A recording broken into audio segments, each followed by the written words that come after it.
नमस्कार दोस्तों, स्वागत है आप सभी का हमारे चैनल भक्ति ज्ञान में। दोस्तों, आज मैं आपको मंगलवार की व्रत कथा सुना रहा हूँ। व्यास जी ने कहा, एक बार नैमिष सारण तीर्थ में 80,000 मुनि एकत्रित होकर पुराणों के ज्ञाता श्री सूत जी से पूछने लगे, हे महामुने, आपने हमें अनेक पुराणों की कथाएं सुनाई हैं। अब कृपा करके हमें ऐसा व्रत और कथा बताएं जिसके करने से संतान की प्राप्ति हो तथा मनुष्य को रोग शोक अग्नि सर्व दुख आदि का वह दूर हो, क्योंकि कलयुग में सभी जीवों की आयु बहुत कम है। फिर इस पर उन्हें रोग चिंता के कष्ट लगे रहेंगे, तो फिर वह श्री हरि के चरणों में अपना ध्यान कैसे लगा सकेंगे। श्री सूत जी बोले, हे मुनियों, आपने लोक कल्याण के लिए बहुत ही उत्तम बात पूछी है। एक बार युधिष्ठिर ने भगवान श्री कृष्ण से लोक कल्याण के लिए यही प्रश्न किया था। भगवान श्री कृष्ण और युधिष्ठिर का संवाद तुम्हारे सामने कहता हूँ, ध्यान देकर सुनो। एक समय पांडवों की सभा में श्री कृष्ण जी बैठे हुए थे। तब युधिष्ठिर ने भगवान श्री कृष्ण से प्रश्न किया, हे प्रभु नंद नंदन गोविंद, आपने मेरे लिए अनेकों कथाएं सुनाई हैं। आज आप कृपा करके ऐसा व्रत या कथा सुनाएं जिसके करने से मनुष्य को रोग चिंता का भय समाप्त हो और उसको पुत्र की प्राप्ति हो। हे प्रभु, बिना पुत्र के जीवन व्यर्थ है। पुत्र के बिना मनुष्य नरकगामी होता है। पुत्र के बिना मनुष्य पितृ ऋण से छुटकारा नहीं पा सकता और न ही उसका पुण्यक नामक नरक से उद्धार हो सकता है। अतः पुत्रदायक व्रत बतलाएं। श्री कृष्ण भगवान बोले, हे राजन, मैं एक प्राचीन इतिहास सुनाता हूँ, आप उसे ध्यान देकर सुनो। कुंडलपुर नामक एक नगर था। उसमें नंदा नामक एक ब्राह्मण रहता था। भगवान की कृपा से उसके पास सब कुछ था, फिर भी वह दुखी था। इसका कारण यह था कि ब्राह्मण की स्त्री सुनंदा के कोई संतान न थी। सुनंदा पतिव्रता थी, भक्ति पूर्वक श्री हनुमान जी की आराधना करती थी। मंगलवार के दिन व्रत करके अंत में भोजन बनाकर हनुमान जी का भोग लगाने के बाद स्वयं भोजन करती थी। एक बार मंगलवार के दिन ब्राह्मणी गृह कार्य की अधिकता के कारण हनुमान जी को भोग न लगा सकी, तो इस पर उसे बहुत दुख हुआ। उसने कुछ भी नहीं खाया और अपने मन में प्रण किया कि अब तो अगले मंगलवार को ही हनुमान जी का भोग लगाकर अन्न जल ग्रहण करूंगी। ब्राह्मणी सुनंदा प्रतिदिन भोजन बनाती, श्रद्धा पूर्वक पति को खिलाती, परंतु स्वयं भोजन नहीं करती और मन ही मन से हनुमान जी की आराधना करती थी। इसी प्रकार 6 दिन गुजर गए और ब्राह्मणी सुनंदा अपने निश्चय के अनुसार भूखी प्यासी निराहार रही। अगले मंगलवार को ब्राह्मणी सुनंदा प्रातः काल ही बेहोश होकर गिर पड़ी। ब्राह्मणी सुनंदा की इस असीम भक्ति के प्रभाव से श्री हनुमान जी बहुत प्रसन्न हुए और प्रकट होकर बोले, सुनंदा, मैं तेरी भक्ति से बहुत प्रसन्न हूँ, तू उठ और वर मांग। सुनंदा अपने आराध्य देव श्री हनुमान जी को देखकर आनंद की अधिकता से बेबल हो उठी। श्री हनुमान जी के चरणों में गिरकर बोली, हे प्रभु, मेरी कोई संतान नहीं है, कृपा करके मुझे संतान प्राप्ति का आशीर्वाद दें, आपकी अति कृपा होगी। श्री महावीर जी बोले, तेरी इच्छा पूर्ण होगी, तेरे एक कन्या पैदा होगी, उसके अष्टांग प्रतिदिन सोना दिया करेंगे। इस प्रकार कहकर श्री महावीर जी अंतर्ध्यान हो गए। ब्राह्मणी सुनंदा बहुत हर्षित हुई और सभी समाचार अपने पति से कहा। ब्राह्मण देव कन्या का वरदान सुनकर कुछ दुखी हुए, परंतु सोना मिलने की बात सुनी तो बहुत प्रसन्न हुए। विचार किया कि ऐसी कन्या के साथ मेरी निर्धनता भी समाप्त हो जाएगी। श्री हनुमान जी की कृपा से वह ब्राह्मणी गर्भवती हुई और 10वें महीने में उसे बहुत ही सुंदर पुत्री प्राप्त हुई। यह बच्ची अपने पिता के घर में ठीक उसी तरह से बढ़ने लगी जिस प्रकार शुक्ल पक्ष का चंद्रमा बढ़ता है। 10वें दिन ब्राह्मण ने उस बालिका का नामकरण संस्कार कराया। उसके कुल पुरोहित ने उस बालिका का नाम रत्नावली रखा, क्योंकि यह कन्या सोना प्रदान किया करती थी। इस कन्या ने पूर्व जन्म में बड़े ही विधान से मंगल देव का व्रत किया था। रत्नावली का अष्टांग बहुत सा सोना देता था। उस सोने से नंदा ब्राह्मण बहुत ही धनवान हो गया। अब ब्राह्मणी भी बहुत अभिमान करने लगी थी। समय बीतता रहा। अब रत्नावली 10 वर्ष की हो चुकी थी। एक दिन जब नंदा ब्राह्मण प्रसन्नचित्त था, तब सुनंदा ने अपने पति से कहा, मेरी पुत्री रत्नावली विवाह के योग्य हो गई है, अतः आप कोई सुंदर तथा योग्य वर देखकर इसका विवाह कर दें। यह सुन ब्राह्मण बोला, अभी तो रत्नावली बहुत छोटी है। तब ब्राह्मणी बोली, शास्त्रों की आज्ञा है कि कन्या 8वें वर्ष में, गौरी 9 वर्ष में, रोहिणी 10वें वर्ष में, कन्या इसके पश्चात रजस्वला हो जाती है। गौरी के दान से पाताल लोक की प्राप्ति होती है, रोहिणी के दान से बैकुंठ लोक की प्राप्ति होती है, कन्या के दान से इंद्रलोक में सुखों की प्राप्ति होती है। अगर हे पतिदेव रजस्वला का दान किया जाता है तो घोर नरक की प्राप्ति होती है। इस पर ब्राह्मण बोला, अभी तो रत्नावली मात्र 10 ही वर्ष की है और मैंने तो 16-16 साल की कन्याओं के विवाह कराए हैं, अभी जल्दी क्या है। तब ब्राह्मणी सुनंदा बोली, आपको तो लोभ अधिक हो गया लगता है। शास्त्रों में कहा गया है कि माता पिता और बड़ा भाई रजस्वला कन्या को देखते हैं तो वह अवश्य ही नरकगामी होते हैं। तब ब्राह्मण बोला, अच्छी बात है, कल मैं अवश्य ही योग्य वर की तलाश में अपना दूत भेजूंगा। दूसरे दिन ब्राह्मण ने अपने दूत को बुलाया और आज्ञा दी कि जैसी सुंदर मेरी कन्या है वैसा ही सुंदर वर उसके लिए तलाश करो। दूत अपने स्वामी की आज्ञा पाकर निकल पड़ा। पंपई नगर में उसने एक सुंदर लड़के को देखा। यह बालक एक ब्राह्मण परिवार का बहुत गुणवान पुत्र था। इसका नाम सोमेश्वर था। दूत ने इस सुंदर व गुणवान ब्राह्मण पुत्र के बारे में अपने स्वामी को पूर्ण विवरण दिया। ब्राह्मण नंदा को भी सोमेश्वर अच्छा लगा और फिर शुभ मुहूर्त में विधि पूर्वक कन्यादान करके ब्राह्मण ब्राह्मणी संतुष्ट हुए।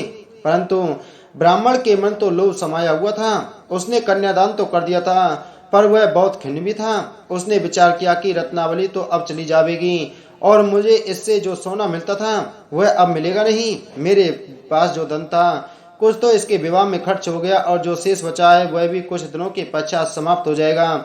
मैंने तो इसका विवाह करके बहुत बड़ी भूल कर दी है।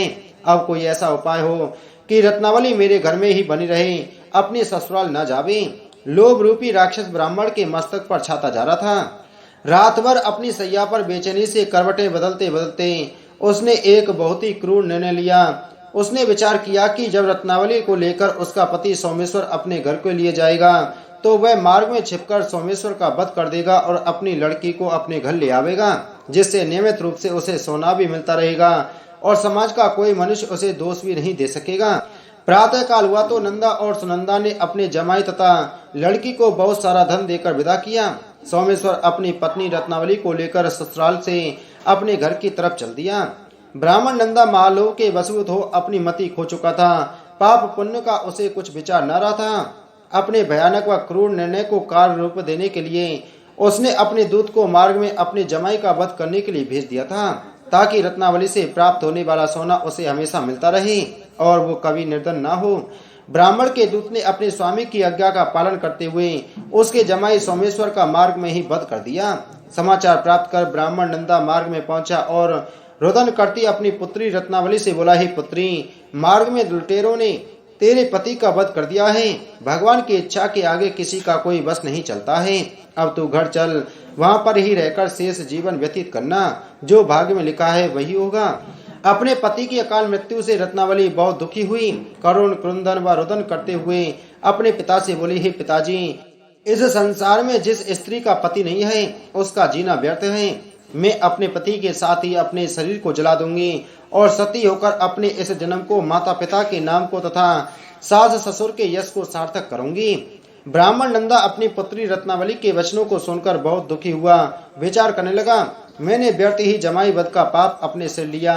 रत्नावली तो उसके पीछे अपने प्राण तक देने को तैयार है। मेरा तो दोनों तरफ से मरण हो गया। धन तो अब मिलेगा नहीं। जमाई वध के पाप के फल स्वरूप यम यातना भी भुगतनी पड़ेगी। यह सोचकर वह बहुत खिन्न हुआ। सोमेश्वर की चिता बनाई गई। रत्नावली सती होने की इच्छा से अपने पति का सिर अपनी गोद में रखकर चिता में बैठ गई। जैसे ही सोमेश्वर की चिता को अग्नि लगाई गई वैसे ही प्रसन्न हो मंगल देव वहां प्रकट हुए और बोले, हे रत्नावली, मैं तेरी पति भक्ति से बहुत प्रसन्न हूँ, तू वर मांग। रत्नावली ने अपने पति का जीवन दान मांगा। तब मंगल देव बोले, हे रत्नावली, तेरा पति अजर अमर है, यह महाविद्वान भी होगा और इसके अतिरिक्त जो तेरी इच्छा हो वह भी वर मांग। तब रत्नावली बोले, हे ग्रहों के स्वामी, यदि आप मुझ पर प्रसन्न हैं तो मुझे यह वरदान दीजिए कि जो भी मनुष्य मंगलवार के दिन प्रातः काल लाल पुष्प लाल चंदन से पूजा करके आपका स्मरण करे, उसको रोग व्याधि न हो, स्वजनों का कभी वियोग न हो, सर्प अग्नि तथा शत्रुओं का भय न रहे। जो स्त्री मंगलवार का व्रत करे वह कभी विधवा न हो। मंगलदेव तथास्तु कहकर अंतर ध्यान हो गए। सोमेश्वर मंगलदेव की कृपा से जीवित हो उठा। रत्नावली अपने पति को पुनः प्राप्त कर बहुत प्रसन्न हुई और मंगल देव का व्रत प्रत्येक मंगलवार को करके व्रतराज और मंगल देव की कृपा से इस लोक में सुख ऐश्वर्य को भोगते हुए अंत में अपने पति के साथ स्वर्ग लोक को चली गई। बोल बजरंगबली की जय, मंगल देवता की जय। प्रत्येक व्रत का अलग अलग महत्व और फल है। व्रत न केवल अपने आराध्य देवी देवताओं को प्रसन्न करने के लिए सुख शांति की कामना, धन पति पुत्र प्राप्ति हेतु बल्कि महाकष्ट असाध्य रोगों के समुद्र दमन, अपने पूर्व पाप कर्मों के फल स्वरूप मिलने वाले दुखों के निवारण हेतु प्रायश्चित रूप से भी किए जाते हैं। वास्तव में संसार महासागर में मानव मात्र के जीवन रूपी नौका को पार लगाने वाले मोह माया के बंधनों से मुक्त हो भगवान के ध्यान में लग मोक्ष की प्राप्ति में सहायक अगर कोई है तो यह व्रत है। बीमारी एवं शारीरिक कष्टों को दूर करने के लिए विभिन्न प्रकार के व्रतों का उल्लेख हमारे शास्त्रों में किया गया है। मानव को मिलने वाले सुखों दुखों का मूल कारण उसके पाप एवं पुण्य कर्मों का फल है। पाप कर्मों के फलस्वरूप मिलने वाले कष्टों को दूर करने एवं अपने पापों का प्रायश्चित व्रत द्वारा ही संभव है। प्रायश्चित में दान, उपवास, जप, हवन, उपासना प्रमुख हैं। यह सब कार्य व्रत में ही किए जाते हैं। प्रायश्चित करने से पाप और रोग दोनों ही क्षीण हो जाते हैं और जीवन में आरोग्य एवं सौभाग्य की वृद्धि होती है। मंगल, यदि जन्म, लगन, वर्ष, लग्न, महादशा, प्रत्यंतर दशा आदि गोचर में अनिष्टकारी हो तो उसकी शांति के लिए मंगलवार का व्रत किया जाता है। मंगल के दायक देवता का वार है मंगलवार। मंगल के देवता जब प्रसन्न हो जाते हैं तो अपार धन संपत्ति, राज, सुख, निरोगता, ऐश्वर्य, सौभाग्य, पुत्र पुत्री प्रदान किया करते हैं। युद्ध विवाद में शत्रुओं पर विजय पाना, नौकरी में उच्च पद की प्राप्ति, यह सभी मंगल की कृपा से ही मिलता है।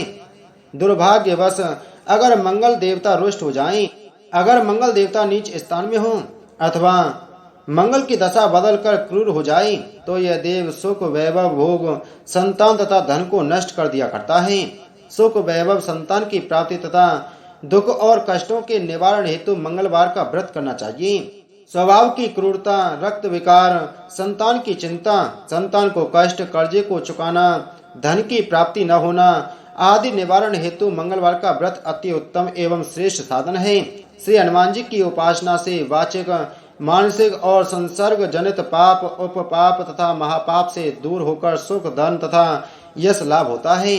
सभी प्रकार के सुख, ऐश्वर्य, रक्त विकार, राज दरबार में सम्मान, उच्च पद की प्राप्ति एवं पुत्र प्राप्ति के लिए मंगलवार का व्रत किया जाता है। मंगलवार के व्रत की विधि। मंगलवार के व्रत को प्रत्येक स्त्री पुरुष कर सकता है। मंगलवार के दिन प्रातःकाल उठकर अपामार्ग या औंगा की दातुन करके तिल और आंवले के चूर्ण को लगाकर नदी, तालाब अथवा घर में स्नान करें। स्वच्छ लाल रंग के वस्त्र धारण कर लाल चावलों का अष्टदल कमल बनावे एवं उस पर स्वर्ण की मूर्ति बनवाकर स्थापित करें। लाल अक्षत, लाल पुष्प, लाल चंदन एवं लाल धान्य, गेहूं, सूजी आदि से बने हुए पदार्थों का भोग लगावें। घर को गोबर से लीपकर स्थान पवित्र करें। फिर पत्नी सहित मंगल देवता का पूजन करें। मंगल देवता का ध्यान करें एवं उसके 21 नामों का जाप करें। मंगल देवता के 21 नाम इस प्रकार हैं।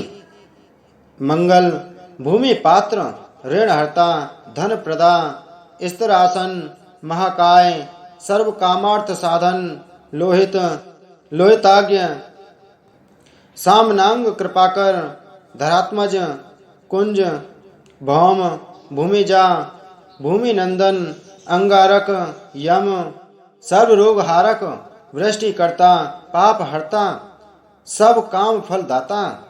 नाम जाप के साथ सुख सौभाग्य के लिए प्रार्थना करें। पूजन की जगह पर घी की 4 बत्तियों का 4 मुखा दीपक जलावें। 21 दिन मंगलवार का व्रत करें और 21 लड्डुओं का भोग लगाकर वेद के ज्ञाता सुपात्र ब्राह्मण को दें। दिन में केवल एक बार ही भोजन करें।